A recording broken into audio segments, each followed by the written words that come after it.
Pues buenos días, muchas gracias por su atención. Ya estoy agradeciendo. Pues, aparte de trabajar en un hospital privado, pues como muchos médicos también trabajo en un hospital y antes de traumatología y un hospital público. ¿De qué hospitales vienen? ¿De qué especialidades son? ¿Son médicos generales, residentes? ¿Urgencias? Ajá. ¿Anestesio? Ay, tenemos mucho que hablar, anestesio y yo. ¿Quién más? Terapia. Bueno, cuando me asignaron el tema de código rojo, lo primero que me dijo una compañera es, ay, no puede ser más códigos. Y sí son molestos, la verdad. Suena la chicharra y es de, ay, tenemos que ir que si código cerebro, que si código infarto. Y el punto es, ¿realmente tener códigos mejora en algo la atención médica? Pues parece que sí, ¿eh? Por lo menos los top en códigos a nivel público, parece que sí hace que la gente se mueva, parece que sí hace que la rueda gire, y eso hace que las cosas empiecen a funcionar. Entonces, al doctor Fortuna nunca le gusta que le dé tantas estadísticas, pero el punto es que de todos los pacientes que llegasen a requerir transfusión, dependiendo del hospital, hasta el 90% no se llegan a transfundir. Y luego tenemos estas estadísticas donde nos dice que si se transfunden tantos hemocomponentes, la mortalidad es tanto, y si esta necesidad de transfusión aumenta, pues la mortalidad también aumenta. Pero les digo, es como cuando nos dicen que los pacientes que tienen norepi se mueren más. Entendemos que no es la norepi, y entendemos que no es que la norepi sea mala, ¿no? Entonces, la necesidad de transfusión puede ser reflejo de dos cosas, de la gravedad del paciente o que no tenemos ni idea de cómo transfundir. Y las dos pasan, ¿eh? Entonces, el esfuerzo que todos hacemos, o sea, digo, terapia intensiva da para muchos temas, pero a mí me gusta mucho trauma, porque desde mi punto de vista es el paciente que mayor potencial de sobrevida tiene. Probablemente ya no vamos a hacer mucho por ese paciente diabético, crónico, renal, hipertenso, el que no se cuida, pero por el paciente de trauma, haciendo las cosas bien con más o menos unos cuantos recursos, se puede impactar mucho en beneficio, y son pacientes jóvenes.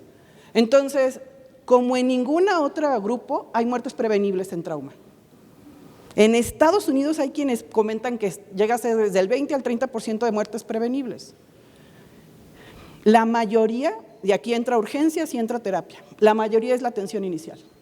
La mayor cantidad de errores en la atención se dan en urgencias y en terapia intensiva. Y es el factor humano, no es otra cosa. En México no hay estadísticas sobre cuántas muertes prevenibles tenemos asociadas a trauma.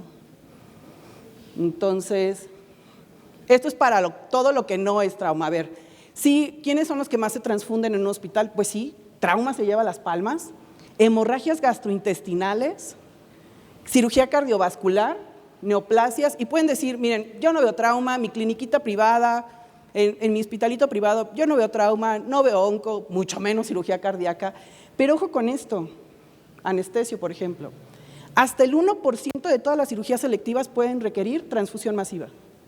Entonces, no hay paciente exento de riesgo. Esta paciente, estas imágenes, me gustaría decirles que son sacadas de internet. No, son pacientes reales. Esta paciente es una cirugía programada, fue una cirugía programada. Entonces, el otro paciente perdió 4 gramos de hemoglobina y se preguntaban si estaba sangrando. El radiólogo me dijo, oye, no te pases, pues tiene líquido por todos lados. Pero era la idea convencer al cirujano. Entonces, el sangrado traumático sigue siendo, no controlado, sigue siendo la principal causa de muerte prevenible, ¿no? Entonces, hubo una discusión en Twitter donde se decía un médico, ¿no? O sea, ¿qué pasa si yo en mi hospital no tengo banco de sangre? ¿Qué hago con el paciente de politrauma? Y para mí es muy sencillo, trasládalo.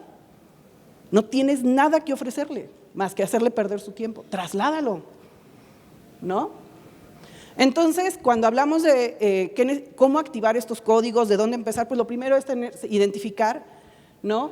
Qué pacientes son meritorios para activación. Hay que estandarizar El doctor Fortuna les decía, o sea, no tendría por qué ser diferente un hospital si está en la mañana, la tarde, la jornada, la noche, pero todos sabemos que nuestros hospitales cambian. No importa si eres de un hospital privado, si eres de un hospital público.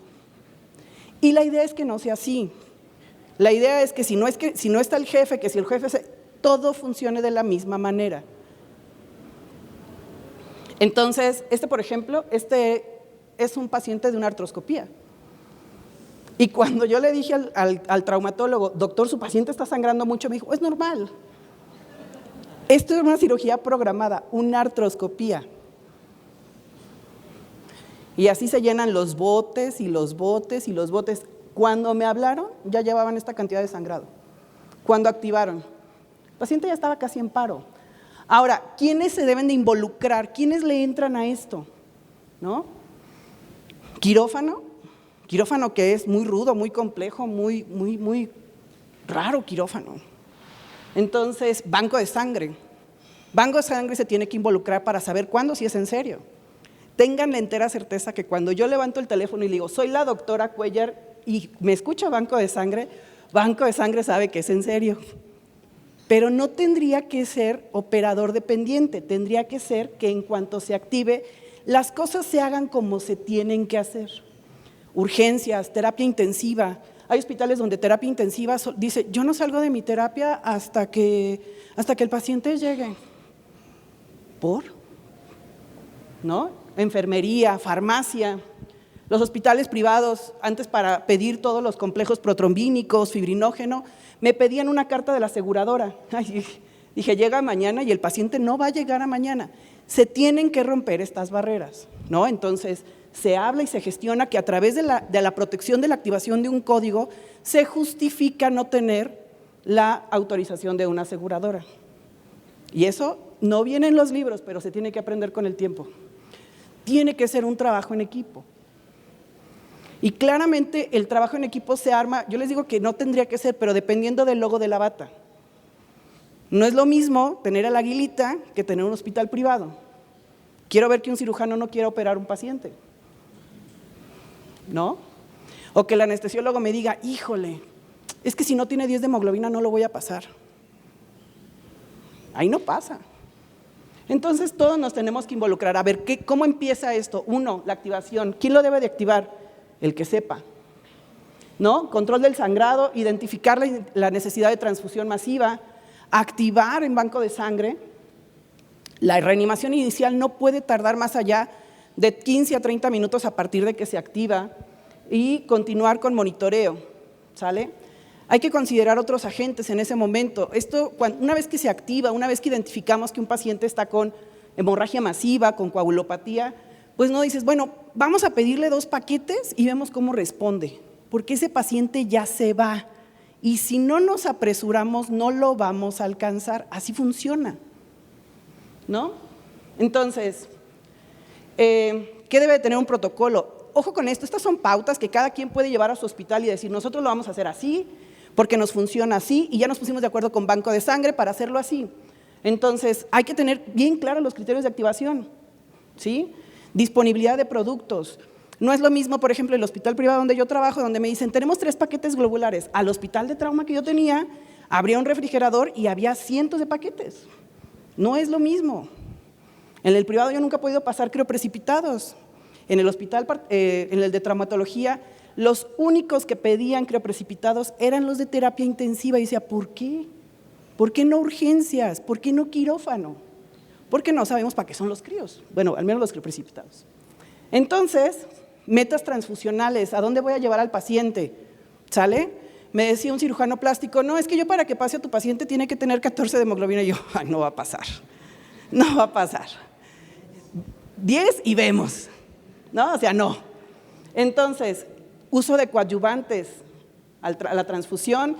¿En qué momento detener la transfusión? A veces de verdad no sabemos en qué momento detenernos. Y monitorizar la calidad de la atención, saber si lo que hicimos lo hicimos bien, por mucho corazón que le pongamos a las cosas, si las cosas tienen que mejorar, pues que mejoren. Y eso sí nos cuesta trabajo, ¿no? Entonces, dependiendo de los escenarios, son los criterios de activación de hemorragia, que si son 150 mililitros, que si son la pérdida del volumen sanguíneo en 24 horas, una pérdida de entre 1 y 1.5 de la volemia, pérdida del 50%. O sea, ¿por qué hay tantas definiciones para un solo concepto? Porque uno solo no engloba la gravedad que puede tener o no un paciente. Entonces, si en hemorragia obstétrica, para activar un código de hemorragia, si dicen, no, es que ya sangró 1500, no, 1200. Si son 1200, no lo activen, ¿no? Entonces, por eso. Ahora, no todo sangrado requiere activación de la transfusión masiva o protocolo. En trauma tenemos diferentes datos que nos ayudan a identificarlo, ¿sale? Signos vitales, lactato, índices de choque, escalas predictivas, ¿sí? Pero también la clínica, y yo siento ahora sí que me estoy haciendo viejita, porque ahora sí les digo, mucho ultra y poca clínica. Pues tampoco. Y amo el ultra. Entonces, ustedes tienen un módulo de gineco, pero bueno, está bien, la de gineco. ¿Cuánto es hemorragia masiva? ¿Cuánto es en cirugía?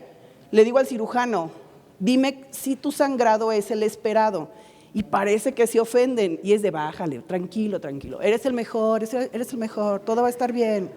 Solo dime si tu sangrado es el esperado para la cirugía, porque yo no opero, ¿no? Y entonces ya me dicen, no, sí estás muy sangroncito. Ah, ok, ¿por qué nos esperamos a que sangre 3 litros a decir, no, ya no tiene más que sangrar, ya lo vaciamos todo? Es real, ¿eh? Comentario de anestesio. Entonces, en trauma, escalas predictivas, la que sea, pero usen una. Residentes de urgencias ni la conocen. Cuando van a rotar a trauma, yo les digo, hasta en Glasgow los repruebo. Entonces, las escalas de trauma no necesariamente son las más gentiles, pero funcionan, sí. Ahora, ojo con esto. Hay pacientes desde que ves la radiografía dices, el paciente se puede morir. Este es un paciente de 180 kilos que iba en moto. Lo importante es que esa radiografía fue después de que le fijaron la pelvis. No es por presumir, pero la verdad es que yo soy muy buena poniendo líneas arteriales. Ese paciente tenía 12 centímetros desde la piel, desde la ingle hasta la arteria. Ni con un arpón llegaba. Con un arrow no había cómo llegar. Ese paciente nunca se supo qué presión arterial tenía porque no teníamos la no invasiva con el brazalete adecuado y nunca tuvimos una presión arterial. ¿Por qué nos sorprende que el paciente al día siguiente se murió? ¿No? Entonces, ¿qué escala predictiva? La radiografía. Y entonces ahí es cuando hasta el interno vale la pena que diga, doctora, no sé qué tiene, pero esto se ve muy feo. Y ya últimamente los residentes también hacen lo mismo y digo, bueno, pues ya. Y la realidad es que la inteligencia artificial, si ponemos los datos del paciente, yo espero que nos diga, sí, sálvalo, corre, está muy grave. Puede que no lo creas, pero sí. Ahora, les digo, esta es muy simple, de escalas de índice de choque o de choque hemorrágico. Y a veces les digo que es el enlace entre el quirúrgico y el clínico. Cuando yo le digo al quirúrgico, de la especialidad que sea, le digo, choque grado 3, y él, grave, sí, grave, ¿no? Pero ¿qué pasa cuando ni siquiera somos nosotros los que sabemos utilizar una escala tan sencilla? Y siempre les hago las preguntas a los residentes. Lastimosamente, muchos no me contestan. No identificamos que solo se requiere una alteración de estos datos para irme al grado de choque más serio que tiene. No es como 2 de 3 o 3 de 5 o algo así, ¿no? Entonces, me voy a regresar. Este es el monitor de un paciente real y la pregunta no es si está chocado, es si va a sobrevivir, ¿no? Lo que quieran ver, la variabilidad de la presión de pulso, la frecuencia cardíaca, la presión, lo que quieran verle. Por donde lo vean está feo, por donde lo vean está chocado. Ahora, ¿cómo debería de funcionar el deber ser? Yo entiendo, es México y muchas cosas, y lo platico con la doctora, me dicen, es que los residentes piden porque en la noche no hay contraste, y no sé qué, bueno, pero tenemos que apostarle a cómo se deben de hacer las cosas y después cómo hacerlas. Tampoco nos vamos a poner de princesas, de que, ay no, si no tengo tromboelastograma ya no sé qué hacerle, pues tampoco. Ahora, idealmente, desde que se inicia el daño o la lesión, La evaluación no debería de durar más de 30 minutos. Y a partir de ahí, si tiene una resolución quirúrgica, el paciente va a quirófano, ¿no? Entonces, a una cirugía de control de daños. Y yo les digo, o sea, son 3 pautas de reanimación en trauma, solo 3, ¿sí? Cristaloides medidos, o ya no pasar cristaloides, no voy a decir a la forma porque mi esposo dice que soy muy mal hablada, pero de manera desmedida, por no decir al método Albert, ya no se hace así, ¿no? Yo era residente de urgencias y era vía A y vía B, 1000 para encarga, 1000 para una, 1000 para 2, 1000 para 4. En 6 horas, en menos de un turno, yo ya le regalé ¿cuántos litros? 8 litros. Gracias, coagulopatía, bienvenida, ¿sabe? Entonces, hemoderivados tempranos. ¿Qué tan tempranos? Ahorita lo vamos a ver. Y cirugía de control de daños. Entonces, cuantificar el sangrado. Y yo trabajo mucho con enfermería, yo no soy nada sin enfermería, de verdad. Y les digo, ¿cuánto sangró? Es que no lo pesamos. No, a ver, por gasa, por riñonera, como quieran, pero cuantificar el sangrado, ¿no? Esto es hasta para las aseguradoras. Entonces, ¿cuánto sangró? Una sábana, 3 litros. Y todas las estrategias de reanimación hemostática van a ser para tratar de restaurar la hemostasia en la coagulación. Esos son todos mis objetivos. Por eso, si solo paso cristaloides, ¿cómo restauro la coagulación con eso? ¿Cómo podría? No hay manera. Y si solo paso concentrados eritrocitarios, ¿eso cómo puede restaurar la hemostasia en la coagulación? Es como pensar que en la sangre solo hay eritrocitos, ¿no? Entonces, hemoderivados, mis 3 estrategias, hemoderivados, hemocomponentes y fármacos. Entonces, hay quienes de verdad, está chocado, pásale agua. Subió el lactato, pásale una carga. No está orinando, pásale otra carga. ¿Y si resolvemos el problema? Porque de verdad es que es una estrategia que parece que es la única que nos enseñaron, ¿no? Ahora, ¿qué tan temprano? ¿Alguien sabe cuál es la norma oficial mexicana de banco de sangre?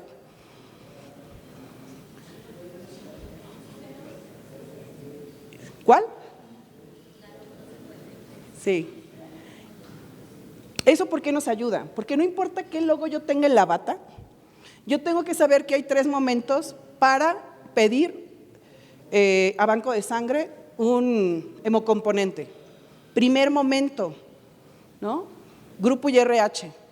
Y es el paciente, no sé, que ya amputación traumática, desprendimiento de placenta, lo que ustedes quieran, ¿no? Grupo YRH. Ojo, la norma oficial mexicana sí dice que esa solicitud debe ir acompañada de firma y cédula de un médico.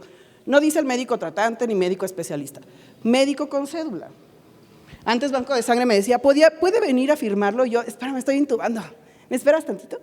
Ya no hacen eso, ya iban y ya podíamos hacer el trámite. Segundo momento, cuando piden pruebas cruzadas. Y aquí sí es muy frecuente que Banco de Sangre diga, en 2 horas les doy los primeros paquetes. Mentira.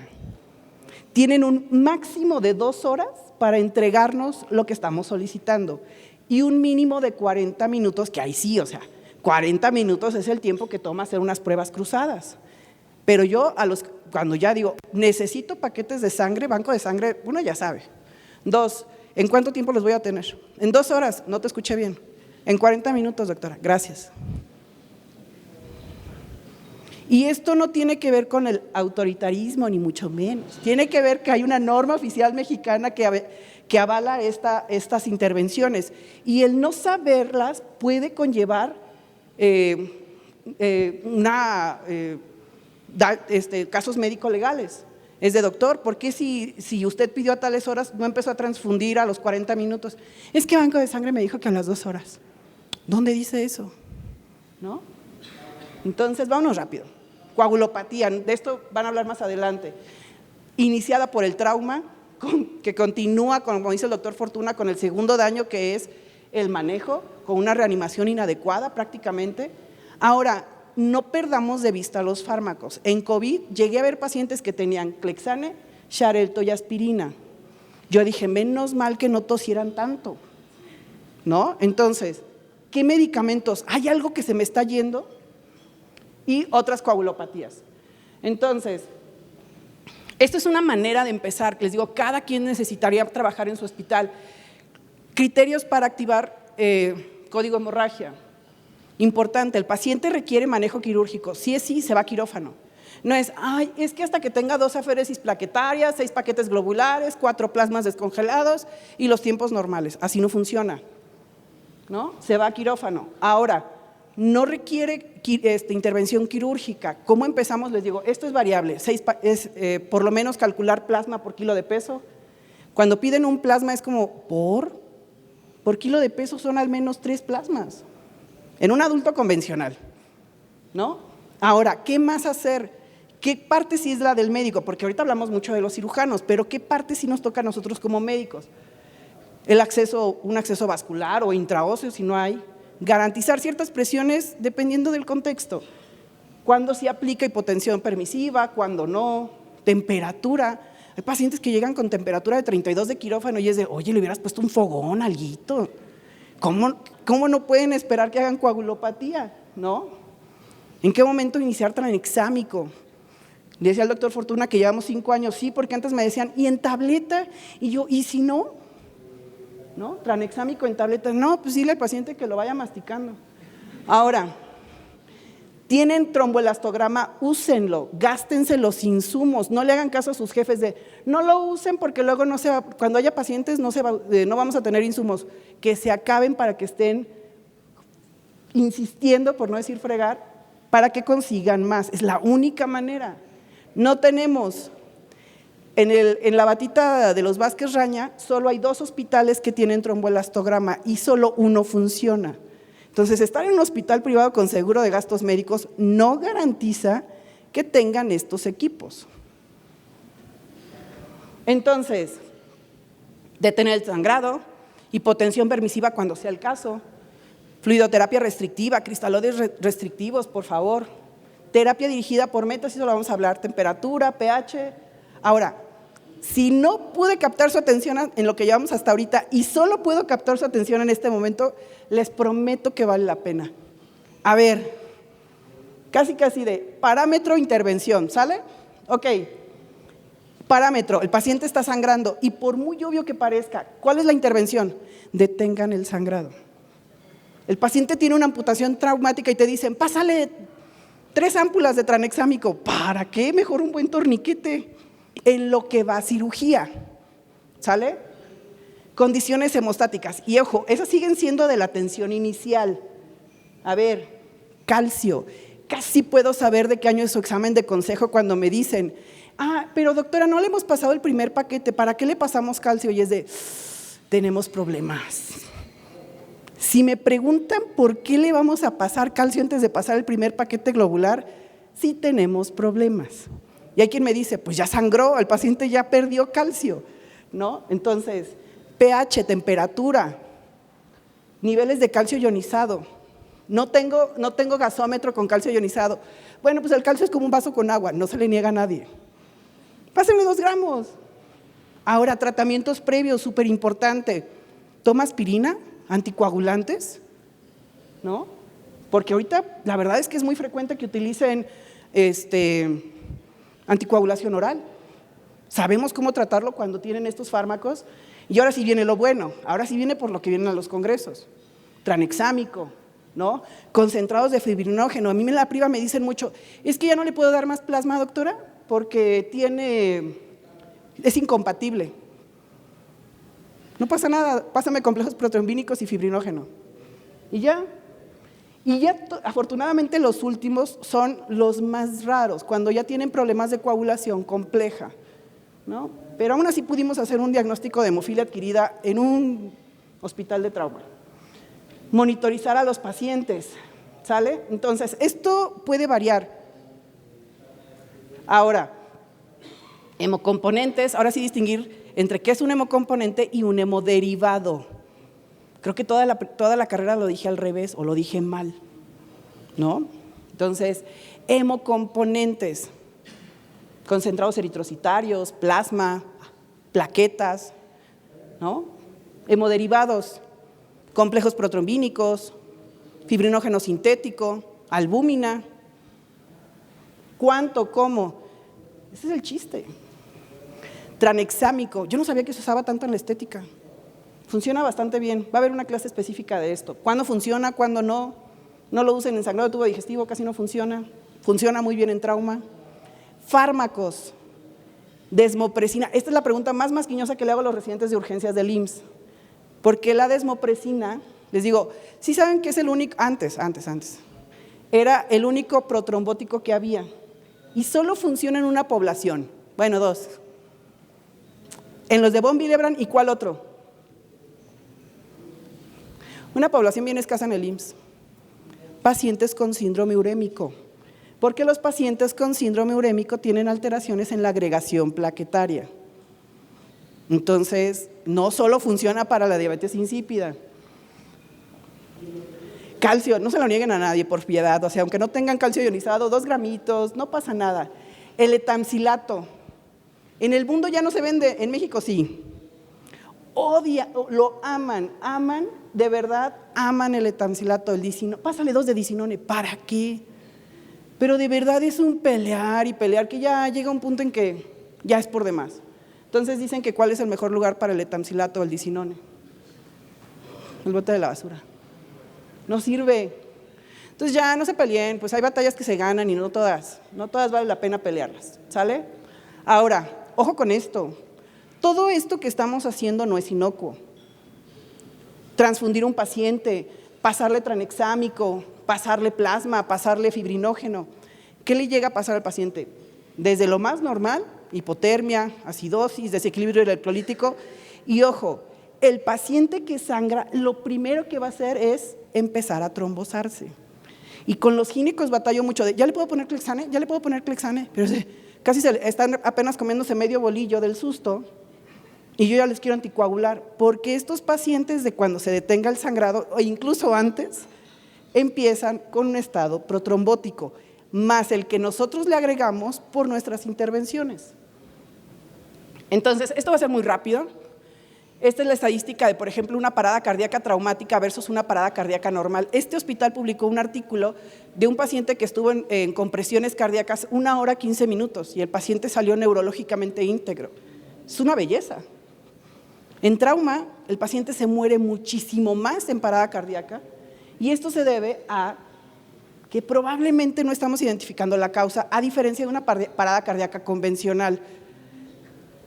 Tengo ganas de publicar algo así, parada cardíaca traumática. Se hizo este estudio en perritos.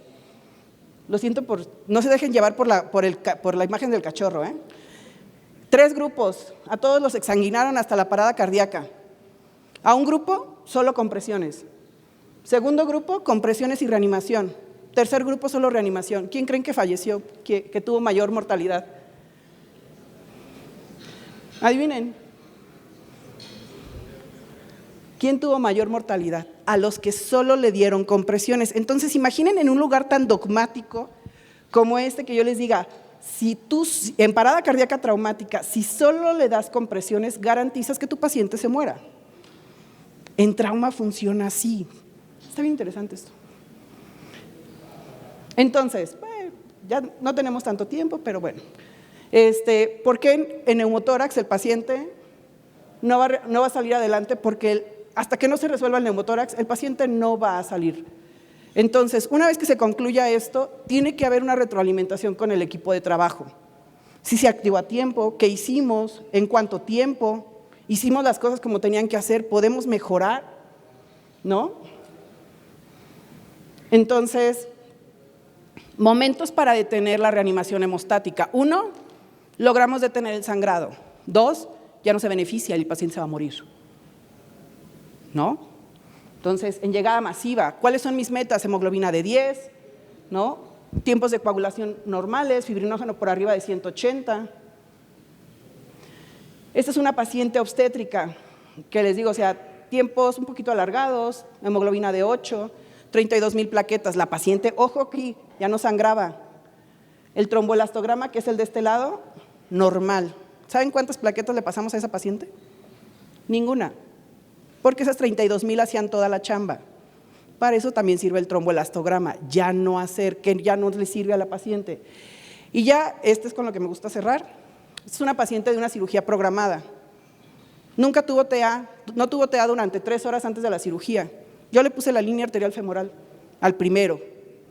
Entonces, esta paciente me la entregó a cirujano y yo le dije, un día anterior, 24 horas antes, solo sangraba de la herida quirúrgica. Y le dije, ¿seguro que no dejaste algo ahí? Porque solo sangra la herida quirúrgica. No, ya tiene coagulopatía. No tiene coagulopatía porque solo sangra la herida quirúrgica. No nos entendimos. Al día siguiente la vuelven a meter porque esa paciente sangró 6 litros cuantificado. Y la vuelven a meter al día siguiente, ¿no? Y esto era lo que yo le quería decir a la doctora. Esto sí ya es coagulopatía. Por donde vean a la paciente estaba sangrando. El tubo, la zona nasogástrica. Cuando vi este escenario, hice lo que se tenía que hacer. Hablar con la familia y decirle, su paciente va a fallecer. Falleció a los 30 minutos de esto. Y eso es lo que pasa. Los pacientes se mueren. No se ponen malitos, se mueren. Y todo este esfuerzo que están haciendo es intentar hacer la mejor práctica médica para que sus pacientes tengan la mejor oportunidad de sobrevivir. Muchísimas gracias.